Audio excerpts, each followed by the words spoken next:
So, the long-term and short-term debt cycle. Quick overview about this topic. What is it?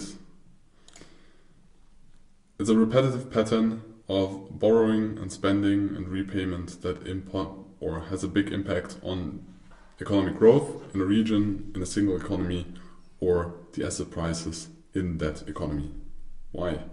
There are two different types of cycles. There is a short-term debt cycle that most of the time lasts 5 to 10 years, characterized by frequent credit expansions and contractions. So interest rates rising and falling, and for that you have more credits or less credits, because of course you have more credits when the interest rate on that credit or the interest on that credit is lower. Then if you have high interest rates, then the likelihood of people taking a credit or also giving a credit is lower. You also have long-term debt cycles that last or spans between 50 to 75 years, and they build up over multiple short-term cycles and also have an impact on the economy, but kind of slower and are not that fast like the short-term debt cycles.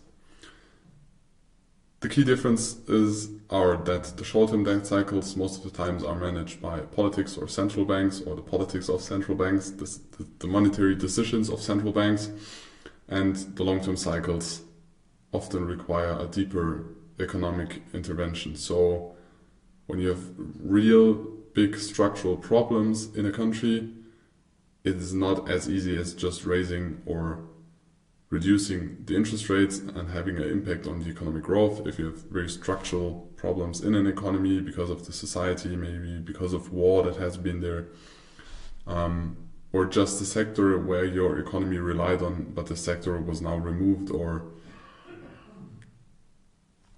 there's not as much need there, or another country took over the sector because it did better than you, or another economy, then you need to restructure more of this. So it's not that easy, but it's still possible. But most of the time there's then a change in government or a kind of revolution in the society or a big structural change.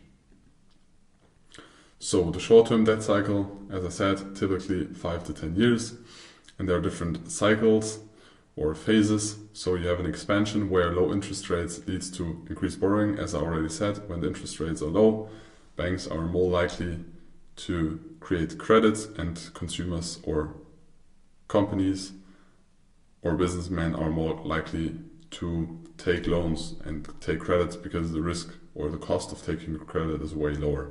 So it's boosting spending, it's boosting transactions, it's boosting investments, and most of the times it is also boosting asset prices.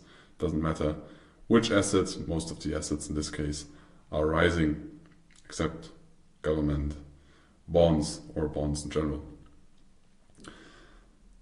You can also have a contraction. So in a contraction, you have rising interest rates that slow down the borrowing and reduce the spending, and most of the time lowering the asset prices, because interest rates are higher, people are more likely to save, there is a more cautious behavior of businessmen, of consumers in that economy, so everything is kind of slowing down. The impact on the market is that you have phases where there is more boom, there is more economic growth, and you can anticipate them through buying stocks or through buying real estate, for example, or through buying commodities. There are a lot of ways to participate in this. And on the other way, that you can also participate on this with the short side or on the short side when there's a contraction and the interest rates are rising and the economical growth is rising or even slowing down or reducing, but this is kind of rare. So usually the business adapts to the central bank or interest rates of the central banks, because that has an impact on the likelihood of credits getting created. So either there's more money in the economy and there's a bigger likelihood of businessmen or customers taking risks and spending, or the other way around, where they are more defensive. So this is the short-term debt cycle. We have seen a lot of impact on this with central bank decisions in the past 2 to 3 years. With the beginning of COVID, before that we had a very long time where the interest rates have been kind of low. So there is also not just the short term, there's also the long term debt cycle, which is typically 50 to 75 years. And it also has different phases. There's a build-up phase where repeated short-term borrowing phases, so you have like the short-term cycles, but generally they go up and down because you have faster growth and a little bit slower growth. Maybe at some point you have a kind of not growth, your economy is shrinking, but you have like the small cycles.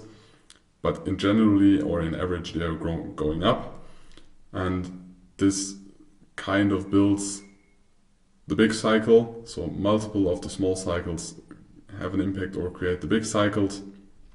So, but at some point or in general, governments or economies accumulate very high debt levels. You see this in the US, you see this in Europe, you see it in Greece, you see in most of the countries. I think all of the countries worldwide are in debt or in net debt. So money, they have credits and they spend money they do not really own at this point.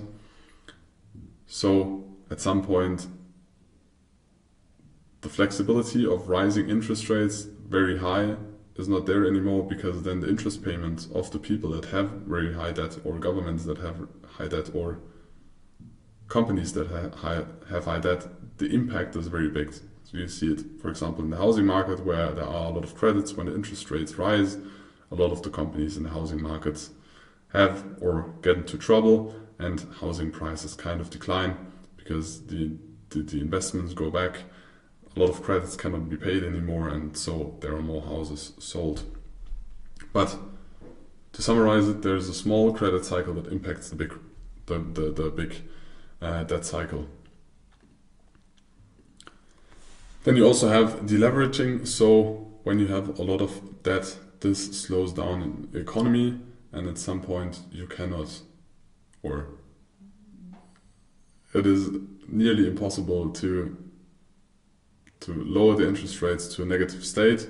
So this very often at some point then is requiring a structural economic change, like debt is just deleted, but you have multiple parties in this, so kind of unlikely, but sometimes happens, that is deleted, or you have different fiscal policy shifts or revolutions, change of governments, revolutions in a society, or general change of an economy.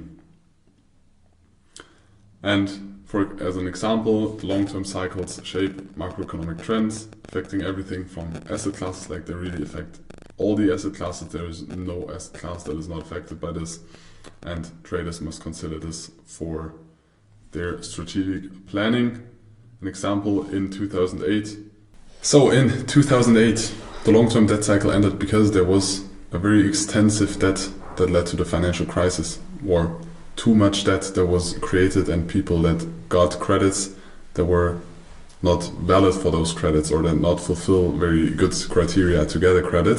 So the housing bubble burst and massive credit defaults, and there was a big credit freeze, and this triggered a very fast deleveraging process where debt had to be reduced a lot very fast. And then the following process, you will know it nowadays, was a financial crisis for a couple of years. And that happened because the government needed to intervene in that credit cycle and stabilize the economy.